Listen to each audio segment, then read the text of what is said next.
Hello students, I will be reading the picture book The Bunyuns to you all. The picture book The Bunyuns is a tall tale, so there will be some components of this story that will compare to Pecos Bill, the book we read yesterday.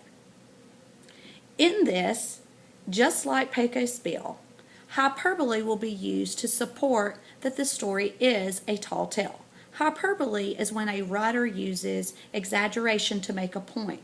For example, in Pecos Bill, when the writer exaggerates the situation where he's a young boy and says he's so tough he chews on horseshoes instead of teething rings, that of course is an exaggeration. We know that he's trying to say that the baby is tough, but yet there's no way that the child chewed on horseshoes.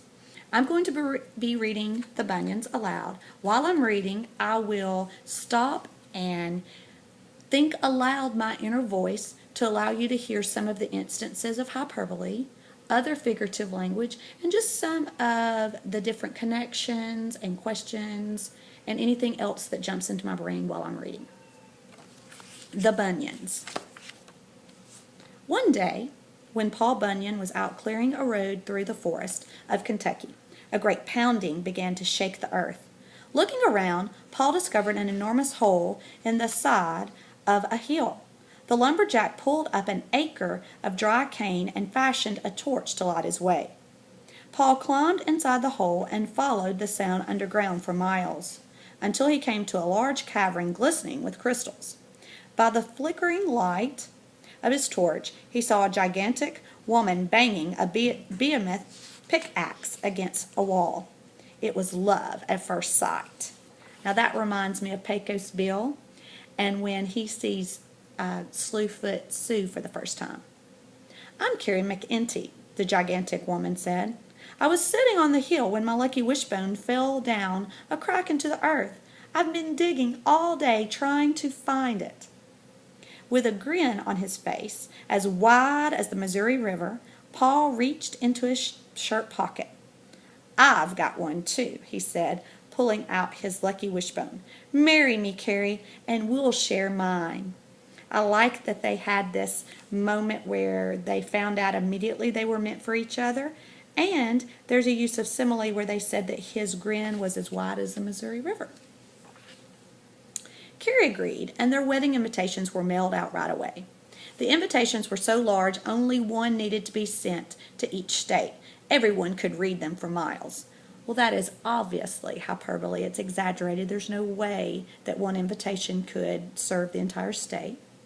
The invitation said, "You're cordially invited to the mammoth wedding of Paul Bunyan and Carrie McEntee." The couple were married in the enormous crystal chamber that Carrie had carved, and after the ceremony, folks began to call it Mammoth Cave. The giantess had dug more than 200 miles, making it the longest cave in the world, so the name fit perfectly. Paul and Carrie settled down on a farm in Maine, and soon there were 2 new Bunyans.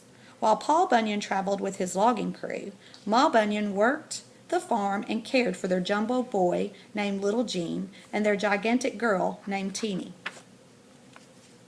One morning, when Paul Bunyan was home between jobs, Ma Bunyan cooked up a hearty breakfast of pancakes and syrup. Teeny was wrestling with her big purple puma named Slink and accidentally dumped a silo of syrup on her head. And of course, a silo are those large, tall, slender buildings on farms where normally corn is housed.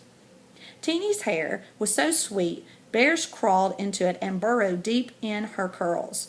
Try as they might, Paul and Ma Bunyan couldn't wash them out. "We'll need a forceful shower of water to get rid of those varmints," Ma Bunyan declared. So how in the world are they going to be able to find a shower large enough to give Teeny a shower? Turn the page, and you'll see quite a large shower. Paul Bunyan had an idea. He placed his daughter on Babe, and he led them to the Niagara River in Canada. The gargantuan father scooped out a huge hole in the middle of the riverbed, and gargantuan is a wonderful synonym for large. As the great river roared down into the deep hole, Teeny cried out in delight. Niagara Falls! Teeny showered in the waterfall, and the pesky bears were washed downstream. When little Gene was 5, he wanted to work too, so he followed his pa out to his logging camp in Montana. Thinking his son was too young to do much of anything, Pa set little Gene down in a barren canyon in Utah to play for the day. When the lumberjack went to fetch him, he couldn't believe his eyes. Little Gene had carved the canyon into a wonderland of fanciful shapes. Pa Bunyan got tongue-tied and said, "That's a mighty bright canyon, coy. I mean, a mighty nice canyon, boy." Somehow, part of the mix-up stuck. To this day, the canyon is known as Bryce Canyon. After all that sculpting, little Jean's shoes were full of sand. Pa knew Ma Bunyan wouldn't want her clean floors dirtied up, so he told little Jean to sit down and empty out his shoes. The sand from little Jean's shoes blew away on the eastern wind and settled down a state away. That's a little unbelievable, wouldn't you think? It covered a valley 10 miles long, making sand dunes 800 feet high. Everyone knows that's how the great sand dunes of Colorado came to be. One summer, little Jean and Teeny wanted to go to the beach. Ma Bunyan told them to follow a river to the ocean. But all the rivers flowed west back then, so they missed the Atlantic Ocean and ended up on the other side of the country instead. Ma Bunyan tracked them out to the Pacific Ocean, where she found Teeny riding on the backs of 2 blue whales and little Jean carving out 50 zigzag miles of the California coast. When Ma Bunyan saw what her son had done, she exclaimed, "What's the big idea, sir?" From that time on, the scenic area was known as Big Sur. As a mother, I get tickled because I think, well, Pa Bunyan lets little Gene play by himself in sand dunes, and then the Ma Bunyan lets them wander off to the ocean. It scares me a little bit as a mother. Okay, let's turn to the next page. Wow, and look at the children on that high, steep mountain there. I'm a little scared at this moment.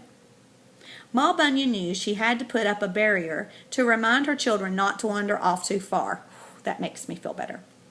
So on the way home, everyone pitched in and built the Rocky Mountains. Teeny gathered up and sorted out all the rivers, letting some flow east and others west. After that, the children had no trouble following the eastern rivers down to the Atlantic Ocean. And when they wanted to go out exploring, Ma Bunyan would call out, "Now don't cross the Continental Divide, children." The best thing about camping is sleeping outdoors, and the worst thing is not having enough hot water. That's why the Bunyans always camped in Wyoming.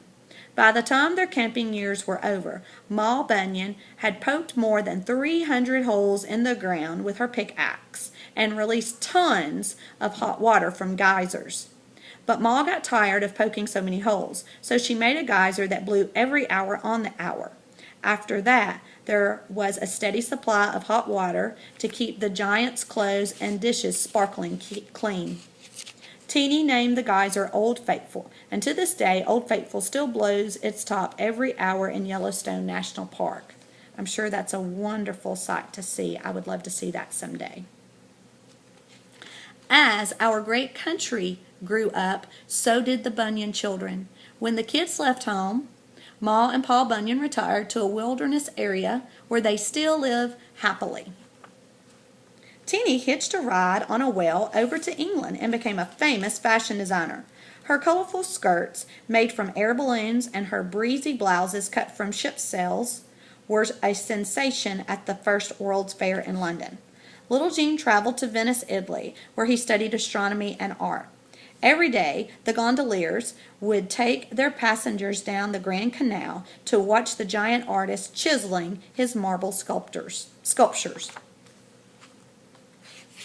After graduation, little Jean decided to explore new lands as his parents had done.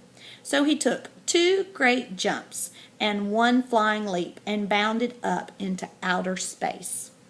In 1976, the year of our country's bicentennial. The National Aeronautics and Space Administration sent a spacecraft named Viking 1 on a mission to study Mars. The spacecraft took many photographs of the surface of the planet. One mysterious photo looked like a face carved out of a colossal rock. Some say the photograph is not a face, but an illusion caused by light and shadow on the rock. Others think the famous Martian face is just the spinning image of little Gene Bunyan. If that's so, who knows what he's up to on the other planets? Who was Paul Bunyan? Paul Bunyan was first popularized in stories published by W.B. Lawhead for the Red River Lumber Company in Minnesota in 1914, but his origins remain the subject of debate.